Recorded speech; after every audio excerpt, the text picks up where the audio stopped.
Hello மக்களே, welcome to DJ little world. நீங்கள் இந்த சேனலை ஃபஸ்ட் டைம் பார்க்குறீங்கன்னா மறக்காமல் சப்ஸ்கிரைப் பண்ணி பக்கத்தில் இருக்க பெல் ஐக்கானை கிளிக் பண்ணி ஆல் கொடுத்துக்கோங்க. அப்போ தான் நாங்கள் அப்லோட் பண்ணுற வீடியோஸ் உங்களுக்கு ரெகுலராக நோட்டிஃபிகேஷன் வரும். இதுக்கு முன்னாடி ஒரு வீடியோ அப்லோட் பண்ணியிருக்கேன். அந்த வீடியோவில் குவைத்தில் house rent and grocery shopping expenses எப்படி கம்மியாக லோ பட்ஜெட்டில் செலவு பண்ணலான்னு சொல்லியிருப்பேன். அந்த வீடியோவை நீங்கள் இன்னும் பார்க்கலன்னா மேலே ஐகார்டில் கொடுக்குறேன் அண்ட் கீழே டிஸ்கிரிப்ஷன்லையும் கொடுக்குறேன், செக் அவுட் பண்ணி பாருங்கள். அந்த வீடியோட கண்டினியூட்டி தான் இந்த வீடியோவில் பார்க்க போகிறோம். வாங்க வீடியோக்குள்ள போகலாம். ப்ரீவியஸ் வீடியோவில் எப்படி பட்ஜெட் போட்டு செலவு பண்ணுறது, எப்படி ப்ரைஸ் கம்பேர் பண்ணி வாங்குறது, ஆஃபர்ஸ் அண்ட் டிஸ்கவுண்ட்ஸ்லாம் எப்படி செக் பண்ணுறது, அப்புறம் லோ பட்ஜெட்டில் எங்கே கிடைக்கணும், இந்த மாதிரி விஷயங்கள்லாம் டீட்டெயிலாக சொல்லியிருப்பேன். குவைட்டில் ஆல்ரெடி இருக்கிறவங்களுக்கும் புதுசாக குவைட்டுக்கு வர போகிறவங்களுக்கும் இந்த வீடியோ ரொம்பவே யூஸ்ஃபுல்லாக இருக்கும். வீடியோவை ஸ்கிப் பண்ணாமல் ஃபுல்லாக பாருங்கள். நெக்ஸ்ட் நம்ம பார்க்கக்கூடிய கேட்டகரி வந்து இன்டர்நெட். இப்போ இருக்கிற காலகட்டத்தில் இன்டர்நெட் இல்லாமல் ஒன்றுமே இல்லை, அந்த மாதிரி மாறிடுச்சு. இன்க்ளூடிங் எஜுகேஷனல் சிஸ்டம்ஸ் கூட. இங்கே குவைட்டில் 3 பாப்புலர் நெட்வொர்க்ஸ் இருக்குது: ஜெயின், எஸ்டிசி அண்ட் ஒரிடோ. உங்களுக்கு எது வந்து நெட்வொர்க் கவரேஜ் பெட்டராக இருக்கோ அதை நீங்கள் சூஸ் பண்ணிக்கலாம். சம்டைம்ஸ் சிம்மோட மொபைல் ஆஃபர் போடுவாங்க. அந்த மாதிரி வாங்கினா ரொம்ப எக்ஸ்பென்சிவ். இஎம்ஐ மாதிரி தான். நீங்கள் மந்த்லி ஒரு கமிட்மெண்ட்டில் லாக் ஆயிடுவீங்க. எண்ட் ஆஃப் த கான்ட்ராக்டில் டோட்டலாக எவ்வளோ பே பண்ணியிருப்பீங்கன்னு செக் பண்ணி பார்க்கும்போது அந்த மொபைலோட ஆக்சுவல் ப்ரைஸோட அதிகமாக பே பண்ணியிருப்பீங்க. நெட்வொர்க் இஷ்யூ ஏதாச்சும் நடுவில் வந்தால் கூட நீங்கள் சேஞ்ச் பண்ண முடியாது. இதே இது நீங்கள் தனியாக ஒரு சிம் மட்டும் வாங்கினீங்க அப்படின்னா நெட்வொர்க் இஷ்யூ எப்போ வந்தாலும் நீங்கள் வேறு ஒரு ப்ரொவைடருக்கு நீங்கள் மாற்றிக்கலாம். நீங்கள் ஒரு வீட்டில் நிறைய பேர் இருக்கீங்க அப்படின்னா ஃபேமிலிக்கு வைஃபை யூஸ் பண்ணுறது better choice. High data with high speed 8 to 12 KD அந்த ப்ரைஸ் ரேஞ்ச் தான் வரும். உங்கள் மொபைல் நம்பருக்கு தனிப்பட்ட முறையில் சிம் வேலிட்டிக்காக ரீசார்ஜ் பண்ணணும் அப்படின்னு நினச்சிங்கன்னா இயர்லி ஒன்ஸ் அதை மட்டும் ரினிவல் பண்ணிக்கலாம். இப்போ நான் யூஸ் பண்ணுறது ஒரிடோ நெட்வொர்க். ஸோ அது வந்து பார்த்தீங்கன்னா 1 இயருக்கு 3 KD சார்ஜ் பண்ணுவாங்க ரினிவலுக்கு மட்டும். இன்கமிங் கால்ஸ் வந்து வரும். நீங்கள் அவுட் கோயிங் கால்ஸ் எமர்ஜென்சிக்கு பண்ணணும்னா அதுக்கு மட்டும் தனியாக நீங்கள் ரீசார்ஜ் பண்ணிக்கலாம். நான் வைஃபை சூஸ் பண்ணல, பர்சனல் நம்பருக்கு ஒரு ஆள் யூஸ் பண்ணுற மாதிரி இன்டர்நெட் வேணும் அப்படின்னு நினச்சிங்கன்னா ஒவ்வொரு நெட்வொர்க்கும் ஒவ்வொரு மாதிரி ஆஃபர்ஸ் கொடுப்பாங்க. ஸ்க்ரீனில் டிஸ்பிளே ஆகிற மாதிரி உங்கள் நம்பர்ஸ்க்கு இந்த மாதிரி ஆஃபர்ஸ் வரும். அந்த ஆஃபர்ஸ் வரும்போது நீங்கள் அவைல் பண்ணிக்கலாம். உங்கள் நம்பர்ஸ்க்கு எந்த ஒரு ஆஃபரும் இந்த மாதிரி வரல அப்படின்னு நினச்சிங்கன்னா புதுசாக ஒரு நம்பர் வாங்குங்க. கண்டிப்பாக உங்களுக்கு அதில் ஆஃபர்ஸ் வரும். நீங்கள் ஷாப்பில் கேட்டு பாருங்கள், டீட்டெயில் சொல்லுவாங்க. நெக்ஸ்ட் நம்ம பார்க்கக்கூடிய கேட்டகரி மெடிக்கல் எக்ஸ்பென்சஸ். நான் ஒரு 10 இயர்ஸாக குவைட்டில் இருக்கேன். என்னோட மெட்டர்னிட்டி டைமில் மட்டும்தான் ஹாஸ்பிட்டல் சைடே போனேன். பட் குழந்தைங்க வந்ததுக்கப்புறம் அவங்களுக்காக அடிக்கடி போக ஆரம்பித்தோம். கிட்ஸுக்கு major issue cold, cough, fever. இதுதான் இங்கே உள்ள கிளைமேட் அந்த மாதிரி இருக்குது. எல்லார் வீட்லேயும் இந்த மாதிரி ஃபேஸ் பண்ணியிருப்பீங்க.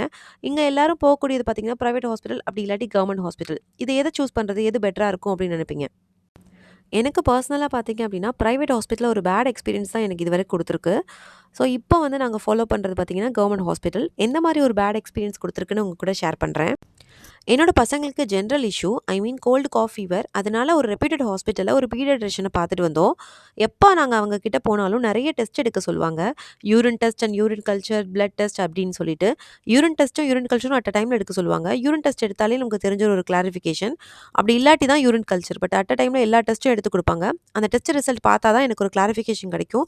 அதை பார்த்தா தான் நம்ம டோசேஜ் வந்து கரெக்டாக கொடுக்க முடியும், ஆன்டிபயோட்டிக்லாம் அப்படின்னு சொல்லுவாங்க. நாங்களும் அதை ஃபாலோ பண்ணிட்டு வந்தோம். எப்போ பார்த்தாலும் எங்களுக்கு இதே ப்ராப்ளம் ஃபேஸ் பண்ணனால எங்களுக்கு அவ்வளோவா சாட்டிஸ்ஃபைடாக இல்லை. ஸோ நாங்கள் வேறு ஒரு ஹாஸ்பிட்டலுக்கு நம்ம இப்போ வந்து மூவ் பண்ணோம். இதுவும் ஒரு ரெப்யூட்டட் ஹாஸ்பிட்டல் தான். இங்கே ஃபஸ்ட் டே போனோன்னா ஒரு சாட்டிஸ்ஃபேக்ஷன் வந்துச்சு, நல்லா பார்க்குறாங்க அப்படின்னு. டெஸ்ட்டு மெடிசன்ஸ்லாம் பார்த்தீங்கன்னா ப்ரீவியஸ் ஹாஸ்பிட்டலை விட இது கொஞ்சம் கம்மியாக இருந்தது. ஸோ அதனால் இது இங்கேயே நம்ம கண்டினியூ பண்ணலாம் அப்படின்னு சொல்லிட்டு கண்டினியூ பண்ணோம். ஸோ 3rd டே ஆனதுக்கப்புறமும் சரியாகலை அப்படின்னு சொல்லிட்டு மறுபடியும் ஒரு பிளட் டெஸ்ட் எடுத்தாங்க. ஸோ அதில் இஷ்யூ இருந்தது வந்துட்டு நம்ம டெய்லி வந்து ட்ரிப்ஸ் போட சொன்னாங்க. ஸோ டெய்லி ட்ரிப்ஸ் ஒரு 3 டேஸ் வந்து கண்டினியூஸாக போட்டுட்டு இருக்கும்போது 3rd டே தான் தெரிய வந்தது பார்த்தீங்கன்னா கேஷ்பேக் அங்கே வந்து இருக்குது அப்படின்னு சொல்லிட்டு. நாங்கள் ஆல்ரெடி 1 வீக் வந்து அந்த ஹாஸ்பிட்டலில் தான் பார்த்துட்டு இருக்கோம். எங்களுக்கு இது வரைக்கும் அந்த கேஷ்பேக் ஆப்ஷன் பற்றி எங்களுக்கு தெரியல. பட் அந்த ஹாஸ்பிட்டலுக்கு உள்ளே போகும்போதே பார்த்தீங்கன்னா இந்த மாதிரி தான் ஒரு ஃபீல் இருந்துச்சு. ஒரு ஆடி தள்ளுபடியில் வந்து நம்ம ஊர்லலாம் போட்டிருப்பாங்க பார்த்தீங்களா, டிஸ்கவுண்ட் ஆஃபர் 50% தள்ளுபடி அந்த மாதிரி ஒரு ஃபீல் கொடுத்துச்சு. பட் அந்த டைமில் வந்து பார்த்தீங்கன்னா நம்ம குழந்தைக்கு முடியலன்னு சொல்லும்போது எமோஷனலி ரொம்பவே வீக்காக இருப்போம். அதுவும் இல்லாமல் நான் நியூ மாம். ஸோ அதனால் எங்களுக்கு ஹாஸ்பிட்டல் சைடு எந்த ஒரு அனுபவமும் இல்லை. அதனால் எனக்கு எதுவுமே தெரியலை. பட் அதனால் நாங்கள் அதை கவனிக்காமல் விட்டுட்டோம். பட் டெய்லி நான் வந்து 15 KD 20 KD இந்த மாதிரி செலவு பண்ணும்போது எனக்கு ஒன்றுமே தெரியல இந்த கேஷ்பேக் பற்றி. அப்புறம் 1 வீக் அப்புறம் தான் எனக்கு தெரிஞ்சது இந்த மாதிரி ஒரு கேஷ்பேக் இருக்குது அப்படின்னு சொல்லி பார்த்தீங்கன்னா அதுவும் 24 ஹவர்ஸில் அதை கலெக்ட் பண்ணணுமா. நம்ம நெக்ஸ்ட் டே போய் கேட்டால் அதை கொடுக்க மாட்டாங்க. ஸோ என்னடா இவ்வளோ ஒரு பிஸ்னஸ் மைண்டாக இருக்குது அப்படின்னு சொல்லிட்டு எனக்கு ஒரு புதிய ஒரு எக்ஸ்பீரியன்ஸை வந்து கொடுத்துச்சு இந்த ப்ரைவேட் ஹாஸ்பிட்டல். இந்த ஹாஸ்பிட்டல் சைடு நான் மிஸ்டேக் சொல்ல மாட்டேன். பிகாஸ் கேஷ்பேக் வந்து வித்தின் 24 ஹவர்ஸில் கலெக்ட் பண்ணணும்னு சொல்லிட்டு ஒரு போர்டு வச்சுருக்காங்க. Please collect it within 24 ஹவர்ஸ்னு. அதையும் நாங்கள் கவனிக்கலை. அது போக பார்த்தீங்கன்னா மேலே வந்து நிறைய கார்ட்ஸ், இந்த மாதிரி கலர் கார்ட்ஸாக வந்து 30% கேஷ்பேக் அப்படின்னு போட்டிருக்காங்க. அதையும் நாங்கள் கவனிக்கலை. டெய்லி வந்து பார்த்தீங்கன்னா ஒரு வாரமாக நாங்கள் வந்து போகிறோம், குழந்தைக்கு ஒரு பலூன் கொடுப்பாங்க, வாங்குகிறோம், இன்ஜெக்ஷன் போடுவோம், ட்ரிப்ஸ் ஏற்றுவோம், வர்றோம், மெடிசன் வாங்குவோம். இதுதான் வந்து டெய்லி ரொட்டீன் மாதிரி ஒரு வாரம் போயிட்டுருந்தோம். ஒரு வாரத்துக்கு அப்புறம் தான் நாங்கள் ரியலைஸே பண்ணோம். ஸோ எந்த அளவுக்கு நாங்கள் வீக்காக இருக்கோம் அப்படின்னு சொல்லிட்டு. இந்த ஹாஸ்பிட்டலில் டாக்டர் கன்சல்டேஷன், மெடிசின்ஸ், அதுக்கப்புறம் டெஸ்ட் இது எல்லாத்துலேயுமே பார்த்தீங்கன்னா 30% கேஷ்பேக் இருந்திருக்கு. எங்களுக்கு எதுவுமே கிடைக்கல. ஸோ எங்களை மாதிரி யாரும் இனிமே வந்து இதை நோட்டீஸ் பண்ணாமல் இருக்கக்கூடாதுன்னு சொல்லி தான் இதை வந்து உங்கள்கிட்ட ஷேர் பண்ணுறேன். பட் இந்த மாதிரி ஒரு விஷயமே நான் இது வரைக்கும் கேள்விப்பட்டதில்ல. ஒரு ஹாஸ்பிட்டலில் கேஷ்பேக் கொடுக்குறாங்களா? அதுக்கு பேசாமல் டிஸ்கவுண்ட்டோட நம்மக்கிட்ட கரெக்டான சார்ஜ் நம்மக்கிட்ட வாங்கியிருக்கலாமே அப்படின்னு தோணுச்சு. எல்லாமே ஒரு பிஸ்னஸ் ஸ்ட்ராட்டஜி தான். ஓகே, எல்லாமே ஒரு அனுபவம் தானே அப்படின்னு சொல்லிட்டு விட்டுட்டு அதுலேருந்து நாங்கள் வந்து கவர்மெண்ட் சைடு தான் போகிறோம். ப்ரைவேட் பக்கமே போகிறது கிடையாது. இப்போ நம்ம டாபிக்ல வந்தோம் அப்படின்னா, எப்படி லோ பட்ஜெட்டாக நம்ம வந்து மெடிக்கல் எக்ஸ்பென்சஸை பண்ணலாம் அப்படின்னா, பிரைவேட் நீங்கள் போனீங்கன்னா மோஸ்ட் ஆஃப் த ஹாஸ்பிட்டலில் பார்த்தீங்கன்னா டாக்டர் கன்சல்டேஷன் 7 KD. கவர்மெண்ட் போனீங்க அப்படின்னா 2 KD தான். இதே இது வந்து மெடிசன்ஸ் எடுத்துக்கிட்டிங்க அப்படின்னா, ப்ரைவேட்டில் மோஸ்ட்லி அவங்களே எழுதி கொடுத்தாங்க அப்படின்னா, கண்டிப்பாக எக்ஸ்பென்சிவ் மெடிசன்ஸ் தான் எழுதி கொடுக்குறாங்க. பட் கவர்மெண்ட் போனீங்கன்னா 5 KD எல்லா மெடிசன்ஸும் அதிலே கவர் ஆயிரும். உங்களுக்கு வேறு ஏதாச்சும் மெடிசன் உங்களுக்கு வேணும் அப்படின்னாலும் நீங்கள் வந்து கேட்டு வாங்கிக்கலாம். அதுவும் அதில் இன்க்ளூட் ஆயிரும் அந்த 5 KDயில். உங்களுக்கு எது கன்வீனியன்ட்டோ அதுக்கு போகலாம். பட் ஒண்ணே ஒன்று, நீங்கள் ப்ரைவேட் ஹாஸ்பிட்டல் போனீங்க அப்படின்னா, சில விஷயத்த வந்து நீங்கள் சங்கடப்பட்டுட்டு கேட்காம இருக்க வேணாம். தாராளமாக கேட்கலாம். இப்போ ஏதாவது டெஸ்ட் எழுதி கொடுத்தாங்க அப்படின்னா, நீங்கள் வந்து இந்த டெஸ்ட் வந்து நெசசரியா? இப்போவே எடுக்கணுமா? இல்லை கொஞ்ச நாள் கழிச்சு ஒரு 3 டேஸ் வெயிட் பண்ணி அப்புறம் எடுக்கலாமா? இல்லை மெடிசன்ஸ் எழுதி கொடுத்தாங்கன்னா, எனக்கு கொஞ்சம் லோ காஸ்ட் மெடிசன் எழுதி கொடுக்க முடியுமா? அப்படின்னு நீங்கள் கேட்கலாம். ஏன்னா டாக்டரா சஜெஸ்ட் பண்ணாங்கன்னா, கண்டிப்பாக எக்ஸ்பென்சிவ் பிராண்ட் தான் எழுதி கொடுப்பாங்க. பிகாஸ் எல்லா மெடிசனுமே பார்த்தீங்கன்னா அப்ரூவல் ஆகி தான் வருது. ஸோ நீங்கள் லோ காஸ்ட் மெடிசன் கேட்டால் மட்டும் தான் அவங்க லோ காஸ்ட்டில் எழுதி கொடுப்பாங்க. அப்படி இல்லாட்டி கண்டிப்பாக ஹைலி எக்ஸ்பென்சிவ் தான் அவங்க எழுதி கொடுப்பாங்க. ரெசிடென்ஸை நீங்கள் ரினிவல் பண்ணும்போது நீங்கள் வந்து ஹெல்த் இன்சூரன்ஸ் எடுப்பீங்க. ஸோ அது எடுக்கிறனால உங்களுக்கு வந்து கவர்மெண்ட் ஹாஸ்பிட்டல் போகிறதுக்கும் அதுக்கும் ஏதாச்சும் ரிலேட்டட் இருக்கா அப்படின்னு பார்த்தீங்கன்னா, எந்த ஒரு பெனிஃபிட்ஸும் கிடையாது. பட் நீங்கள் ப்ரைவேட் கம்பெனியில் இன்சூரன்ஸ் எடுத்திருந்தீங்க அப்படின்னா, நீங்கள் இந்த ப்ரைவேட் ஹாஸ்பிட்டலில் போகும்போது அந்த பில்ஸு இல்லை கன்சல்டேஷன் எல்லாமே பார்த்தீங்கன்னா கிளைம் பண்ணிக்கலாம். எனக்கு பர்சனலாக ப்ரைவேட் வந்து செட் ஆகலை. ஸோ அதனால் கவர்மெண்ட் போகிறோம். எனக்கு வந்து இது வரைக்கும் வந்து பார்த்திங்கன்னா எந்த ஒரு டிஸ்கம்ஃபர்ட்டும் கவர்மெண்ட்டில் இல்லை. அது மட்டும் இல்லாமல் மெட்டர்னிட்டி டைம்லேயும் கவர்மெண்ட் ஹாஸ்பிட்டல் தான் எனக்கு பெஸ்ட்டாக தோணுச்சு. ப்ரைவேட்டில் வந்து ஸ்கேன்ஸ் மட்டும் தான் நான் எடுத்தேன். இது வரைக்கும் குழந்தைங்களுக்கு ஹாஸ்பிட்டல் எக்ஸ்பென்சஸ் பற்றி மட்டும் தான் சொல்லியிருப்பேன். ஸோ பெரியவங்க இந்த வீடியோ பார்த்துட்ருக்கீங்க, பேரண்ட்ஸ், அடல்ட்ஸ் யாராச்சும் இருந்தீங்கன்னா, நல்லா ஹெல்த்தியாக சாப்பிடுங்க. அதுக்கப்புறம் ஆக்டிவாக இருங்க. இது 2 பண்ணாலே நீங்கள் ஹாஸ்பிட்டல் சைடே போக தேவையில்லை. ஹாஸ்பிட்டல் எக்ஸ்பென்சஸை ஃபுல்லாக குறைக்கலாம். நம்ம ஊரில் இருந்த வரைக்கும் பிறந்ததுலேருந்து பார்த்தீங்கன்னா வளர்ந்த அந்த ஸ்டேஜ் வரைக்கும் பார்த்தீங்கன்னா நம்ம ஊரில் இருக்க வரைக்கும் 3 வேளை சாப்பாடு கண்டிப்பாக சாப்பிட்டுட்டு இருந்திருப்போம். பட் என்னமோ தெரியலை, கல்ஃப் கண்ட்ரிக்கு வந்தது வந்து சம்பாதிக்கிறதுக்காண்டி தான். பட் ஆனால் சம்பாதிக்கிறதுக்காக நம்ம வந்து 3 வேளை சாப்பாடு சாப்பிட்றதே கிடையாது. நமக்காக நம்ம வந்து சாப்பிட்றது விஷயத்த கூட நம்ம வந்து அதை சாக்ரிஃபைஸ் பண்ண வேண்டியதாக இருக்குது. சில பேருக்கு காரணமே தெரியாமல் சாப்பிட்றது கிடையாது. என்னன்னு தெரியல. 3 வேளை சாப்பிடுங்க கண்டிப்பாக. இந்த மாதிரி நீங்களும் ஃபேஸ் பண்ணுறீங்களா? அதோட ரீசனை ரியலைஸ் பண்ணியிருந்தீங்கன்னா, நீங்கள் கமெண்ட்டில் சொல்லுங்கள். நெக்ஸ்ட்டு நம்ம பார்க்கக்கூடிய கேட்டகரி பார்த்தீங்கன்னா, பஸ்ஸோட டிக்கெட்டோட எக்ஸ்பென்சஸ் நம்ம எப்படி குறைக்கலாம் அப்படின்னா, ஒரு டைம் நீங்கள் பஸ் ஏறி இறங்குனீங்க, அப்படி பக்கத்து ஸ்டாப்பாக இருந்தாலும் சரி, ரொம்ப தூரத்தில் போய் நீங்கள் இறங்குனாலும் சரி, ஒரு டைம் ஏறி இறங்குறதுக்கு 250 ஃபில்ஸ் சார்ஜ் பண்ணுறாங்க. நீங்கள் டெய்லி வந்து அவைல் பண்ணிக்கணும், டெய்லி நீங்கள் ட்ராவல் பண்ணுறீங்க அப்படின்னா, நீங்கள் பஸ் பாஸ் எடுக்கிறது பெட்டர். ஸோ அது 3 மந்த்ஸ் எடுத்துக்கிட்டிங்கன்னா இன்னும் சீப்பராக இருக்கும். நீங்கள் ஆல் ரூட்ஸ் போகணும் அப்படின்னா, அதுக்கு தனி ஆஃபர் இருக்குது. தனியாக நீங்கள் வந்து ஒரு ரூட் மட்டும் நீங்கள் அவைல் பண்ணிக்கணும் அப்படின்னாலும் அதுக்கு தனியாக ஆஃபர் கொடுக்குறாங்க. நெக்ஸ்ட்டு நம்ம பார்க்க போகிற கேட்டகரி வந்து ஃப்ளைட் டிக்கெட் எப்படி சீப்பாக புக் பண்ணலாம் அப்படின்னு. நம்ம எப்போ புக் பண்ணாலும் ட்ராவல்ஸ் போய் பண்ணோம் அப்படின்னா அவங்களோட கமிஷனும் சேர்த்து தான் ஆட் பண்ணி தான் நம்மக்கிட்ட சேல் பண்ணுவாங்க. ஸோ அதனால் கொஞ்சம் எக்ஸ்பென்சிவாக தான் இருக்கும். பட் நம்ம டேரெக்டாக எப்படி புக் பண்ணலாம் அப்படின்னா, நம்ம போகிற ஏர்லைன்ஸ் வெப்சைட்டை டேரெக்டாக செக் பண்ணோம் அப்படின்னா கம்மியாக இருக்கும். அப்படி இல்லாட்டி ஏஜென்ட்ஸ் நிறைய பேர் இருக்காங்க. ஸோ அந்த அப்ளிகேஷன்லேயோ இல்லை அவங்களோட வெப்சைட்லேயோ போய் புக் பண்ணால் நமக்கு நிறைய கூப்பன் கோட் கிடைக்கும். அதை அவைல் பண்ணிக்கலாம்.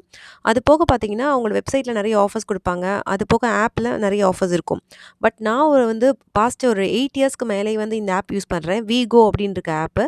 இந்த ஆப் வந்து ரொம்ப ட்ரஸ்டபிளான ஆப். அதே மாதிரி இவங்களோட டேர்ம்ஸ் அண்ட் கண்டிஷன்ஸ்லாம் கரெக்டாக இருக்கும். இப்போ ரீஃபண்டபிள் போட்டிருந்துச்சுன்னா ரீஃபண்ட் ஆயிரும் கரெக்டாக அமௌண்ட். அதே மாதிரி நான் ரீஃபண்டபிள். ஸோ ஏதாச்சும் ஒரு இஷ்யூ இருந்தாலும் நம்ம மெயில்லையோ இல்லை வந்து கஸ்டமர் சர்வீஸ் காண்டாக்ட் நம்பர் வாட்ஸ்அப்பில் காண்டாக்ட் பண்ணலாம். ஸோ எல்லாமே அவங்களோட கஸ்டமர் சர்வீஸ் வந்து பார்த்திங்கன்னா ரொம்பவே சூப்பராக இருக்கும். நமக்கு உடனே ரிப்ளை கொடுப்பாங்க. அது மட்டும் இல்லாமல் இப்போ வந்து மிடில் ஈஸ்ட்டில் ஒரு ட்ராவல் டிஸ்ட்ரிப்ஷன்ஸ் இருக்கிறதுனால உங்கள்கிட்ட வந்து லைவாக வந்து என்னால் காமிக்க முடியல. அவங்களோட ஆப்பை வந்து என்னால் ஷேர் பண்ண முடியல. ஸோ இந்த மாதிரி சுச்சுவேஷனில் நீங்கள் ட்ராவல் பண்ணணும் அப்படின்னு நினச்சிங்கன்னா நீங்கள் வந்து ட்ராவல்ஸ்க்கு போய் புக் பண்ணுறதா ரொம்ப பெட்டராக இருக்கும் என்னோட ஒப்பீனியன். பிகாஸ் ஆன்லைன் சர்வீஸ் வந்து அவ்வளோ குயிக்காக இருக்காதுன்னு நான் வந்து ப்ரிஃபர் பண்ணுறேன். நீங்கள் இப்போ இந்தியாவுக்கு ட்ராவல் பண்ணுறீங்க அப்படின்னா அதுக்கு முன்னாடி ஒரு குட்டி ஷாப்பிங் ஆச்சு கண்டிப்பாக எல்லாரும் பண்ணிடுவீங்க. ஸோ அதுக்கு மெயினாக நீங்கள் வாங்கக்கூடியது அதுவும் சவுத் இந்தியனில் இருக்கவங்க பார்த்தீங்கன்னா மோஸ்ட்லி நீங்கள் வாங்கக்கூடியது பார்த்தீங்கன்னா ஆக்ஸ் ஆயில், ஜண்டு பாம் இந்த மாதிரி மெடிசன் ஓரியன்டாக வாங்குவீங்க. ஸோ அவங்களாம் பார்த்தீங்கன்னா ஒரு பிராண்டட் சூப்பர் மார்க்கெட்டில் வாங்கினீங்கன்னா எல்லாமே ஃபிக்ஸ்டு ப்ரைஸ் தான். ஸோ நீங்கள் ஒரு லோக்கல் ஷாப்பில் வாங்குனீங்க அப்படின்னா கண்டிப்பாக வந்து ஆஃபர்ஸ் டிஸ்கவுண்ட் போட்டு கொடுப்பாங்க. அதில் வந்து பார்த்தீங்கன்னா குவாலிட்டியில் வந்து எந்த ஒரு காம்ப்ரமைஸும் இருக்காது. எல்லாமே பார்த்தீங்கன்னா சேம் குவாலிட்டி தான். ஸோ நீங்கள் தைரியமாக அங்கே போய் வாங்கலாம். ஸோ அது மட்டும் இல்லாமல் நீங்கள் ஒரு ட்ராவல் பண்ணுறீங்க அப்படின்னா 1 வீக் முன்னாடி நீங்கள் ஷாப்பிங்கை ஸ்டார்ட் பண்ணக்கூடாது. அதுக்கு முன்னாடியே நீங்கள் அதுக்கேற்ற மாதிரி பிளான் பண்ணி அப்பப்போ ஆஃபர்ஸ் போடும்போது உங்களுக்கு தேவைப்படுற ஐட்டம்ஸ்லாம் நீங்கள் வாங்கி வைக்கணும். அப்பப்போ பார்த்தீங்கன்னா காம்போ ஆஃபர் போடுவாங்க. சாக்லேட்ஸ்லாம் பார்த்தீங்கன்னா எக்ஸ்பைரி டேட் செக் பண்ணி நீங்கள் எந்த ஒரு ப்ராடக்ட் வாங்கினாலும் எக்ஸ்பைரி டேட் செக் பண்ணி நீங்கள் வாங்கி வச்சுக்கலாம். நெக்ஸ்ட்டு நம்ம பார்க்கக்கூடிய கேட்டகரி பார்த்திங்கன்னா ஸ்கூல் ஃபீஸ் எப்படி கம்மி பண்ணுறது. நம்ம பசங்க இன்னும் ஸ்கூலுக்கு போகலை. ஸோ அதனால் ஸ்கூல் பற்றி நமக்கு அவ்வளோவா டீட்டெயில்ஸ் எதுவுமே தெரியாது. நமக்கு தெரிஞ்ச ஒரே டீட்டெயில் என்னென்னா அப்படின்னா இங்கே வந்து இந்தியன் ஸ்கூல்ஸும் இருக்குது, பிரிட்டிஷ் அமெரிக்கன் ஸ்கூல்ஸும் இருக்குது. ஸோ பிரிட்டிஷ் அமெரிக்கன் ஸ்கூலை கம்பேர் பண்ணும்போது இந்தியன் ஸ்கூல் வந்து கொஞ்சம் சீப்பர். நெக்ஸ்ட்டு நம்ம பார்க்கக்கூடிய கேட்டகரி பார்த்திங்கன்னா கோல்டு ஸ்கீம் போடலாமா வேணாமா. என்னோடய ஃபர்ஸ்ட் வீடியோவில் ஒரு சிஸ்டர் கமெண்ட் பண்ணியிருக்காங்க. அவங்களுக்காக இந்த வீடியோவில் நான் ரிப்ளை பண்ணுறேன். அவங்க ஆல்ரெடி 80 கிராம் வந்து இயர்லி ஒன்ஸ் ஊருக்கு போகும்போது வாங்கிட்டு போவாங்களாம். பட் அந்த கோல்டு ஸ்கீம் போடுறனால ஏதாச்சும் பெனிஃபிட்ஸ் இருக்கான்னு கேட்டிருக்காங்க. என்னோட அண்டர்ஸ்டாண்டிங் வச்சு சொல்கிறேன். நீங்கள் ஆல்ரெடி இயர்லி ஒன்ஸ் நீங்கள் வாங்குறீங்க பிளான் போட்டு அப்படின்னா நீங்கள் அதையே ஃபாலோ பண்ணலாம். ஸ்கீம் யாரெல்லாம் போட்டால் பெட்டராக இருக்கும் அப்படின்னா நான் எண்ட் ஆஃப் த இயர் என்கிட்ட ஒன்றுமே இல்லை, காசும் இல்லை, ஜுவல்லரியும் வாங்க முடியல அப்படின்னு இருக்கவங்க ஸ்கீம் போட்டால் அட்லீஸ்ட் நகையாச்சும் நம்மக்கிட்ட சேருமேன்னு சொல்லிட்டு அவங்க கொஞ்சம் கொஞ்சமாக ஸ்கீம் போட்டு வாங்கலாம். மற்றபடி எக்ஸ்ட்ரா பெனிஃபிட்ஸ்னு பார்த்தீங்க அப்படின்னா நீங்கள் எண்ட் ஆஃப் த இயர் நீங்கள் வந்து எவ்வளோ வாங்கினாலும் அந்த டைமில் கோல்டோட ப்ரைஸ் வந்து ஃப்ளக்சுவேட் ஆகலாம், கூடலாம் குறையலாம். இப்படி இன்கேஸ் அது அதிகமாக இருந்துச்சு அப்படின்னா அந்த டேக்கு என்ன இருக்கோ ப்ரைஸ் அதிகமாக இருந்துச்சுன்னா நம்ம அதிகமான விலைக்கு தான் வாங்குவோம். பட் ஸ்கீம் போட்டோம் அப்படின்னா மாதம் மாதம் ஒவ்வொரு ரேட்டு வந்து ஃப்ளக்சுவேட் ஆகிருக்கும். ஸோ அந்த ஒவ்வொரு ரேட்டுக்கு ஏற்ற மாதிரி அதோட வெயிட், கோல்டோட வெயிட் வந்து நம்மளோட அக்கௌண்ட்டில் ஏறிட்டே இருக்கும். ஸோ அப்போ வந்து எண்ட் ஆஃப் த இயர் வந்து எவ்வளோ வெயிட் ஏறி இருக்கோ அந்த வெயிட்டுக்கு நம்ம வந்து பர்ச்சேஸ் பண்ணிக்கலாம். கோல்டை வந்து ஒரு இன்வெஸ்ட்மெண்ட்டாக பார்க்குறவங்க வந்து ஸ்கீம் போட வேணாம். ஒரு சேவிங்ஸாக பார்க்குறவங்க மட்டும் நீங்கள் ஸ்கீம் போடலாம். அது போக பார்த்தீங்கன்னா நீங்கள் ஸ்கீம் போட்டிங்க அப்படின்னா கேஷாக ரீஃபண்ட் பண்ண மாட்டாங்க. நீங்கள் ஜுவல்லரியாக மட்டும்தான் நீங்கள் எடுக்கலாம். நீங்கள் டிசைன்ஸ் பார்த்து எடுக்கணும் அப்படின்னா நீங்கள் ஒரு ஷாப்பை மட்டும் தான் ஒரு ஷாப்பில் நீங்கள் ட்ரஸ்ட் வச்சுருந்தீங்க அப்படின்னா அந்த ஷாப்பில் டிசைன் கலெக்ஷன்ஸ்லாம் நல்லாயிருக்கும் அப்படின்னு நினச்சா மட்டும் அந்த ஷாப்பில் நீங்கள் வந்து ஸ்கீம் போடுங்க. இல்லை நான் நிறைய ஷாப்பை வந்து பார்த்துட்டு தான் நான் வாங்குவேன் அப்படின்னு இருக்கவங்க ஸ்கீம் போடாதீங்க. ஏன்னா நீங்கள் ஸ்கீம் போடுற ஷாப்பில் நல்ல டிசைன்ஸ் இருந்தால் மட்டும்தான் நீங்கள் வாங்குறது உங்களுக்கு சாட்டிஸ்ஃபேக்ஷன் கிடைக்கும். நெக்ஸ்ட்டு நம்ம பார்க்கக்கூடிய கேட்டகரி வந்து வருஷம் வருஷம் நம்ம ரெனிவல் பண்ணுவோம். அதாவது பார்த்திங்கன்னா ஹெல்த் இன்சூரன்ஸ், ரெசிடென்சி ரெனிவல், அதுக்கப்புறம் சிவில் ஐடி. இதோட ப்ராசஸ் வந்து எதுவுமே பார்த்திங்கன்னா நம்ம ஸ்கிப் பண்ண முடியாது. இதோட சார்ஜஸை இது எல்லாமே கவர்மெண்ட் சார்ஜஸ். ஒன்று வேணால் பண்ணலாம். நம்ம இதோட எக்ஸ்பைரி டேட்டை வந்து முன்னாடியே நம்ம நோட்டீஸ் பண்ணி அதோட ப்ராசஸை முன்னாடியே ஸ்டார்ட் பண்ணிடணும். அப்படி நீங்கள் எக்ஸ்பைரி டேட் முடிஞ்சு ஸ்டார்ட் பண்ணிங்க அப்படின்னா ஒரு நாளைக்கு ஃபைன் வந்து 2 KD. இந்த வீடியோ ஏதாச்சும் ஒரு விஷயத்தில் உங்களுக்கு யூஸ்ஃபுல்லாக இருக்கும்னு நம்புகிறேன். இந்த வீடியோ உங்களுக்கு பிடிச்சிருந்துச்சுன்னா லைக் பண்ணி உங்கள் ஃப்ரெண்ட்ஸ் அண்ட் ஃபேமிலிக்கும் ஷேர் பண்ணுங்கள். இது வரைக்கும் சப்ஸ்கிரைப் பண்ணாமல் வீடியோ பார்க்குறீங்க அப்படின்னா சப்ஸ்கிரைப் பண்ணிக்கோங்க. பர்டிகுலரி சொல்லப்போனால் இந்த வீடியோ வந்து நான் வியூஸ்க்காக போடவே இல்லை. பிகாஸ் இதோட பார்ட் 1 வீடியோஸ் வந்து பார்த்திங்கன்னா less than 100 வியூஸ் தான் நமக்கு வந்திருக்கு. இருந்தாலும் நான் வந்து இந்த 2வது பார்ட் வந்து நான் போட்டிருக்கேன் அப்படின்னா அந்த 99 பேருக்கு வந்து கண்டிப்பாக ஒரு 5 பேருக்காவது இந்த வீடியோ யூஸ்ஃபுல்லாக போகும் அப்படின்னு சொல்லி தான் இந்த வீடியோ போட்டிருக்கேன்.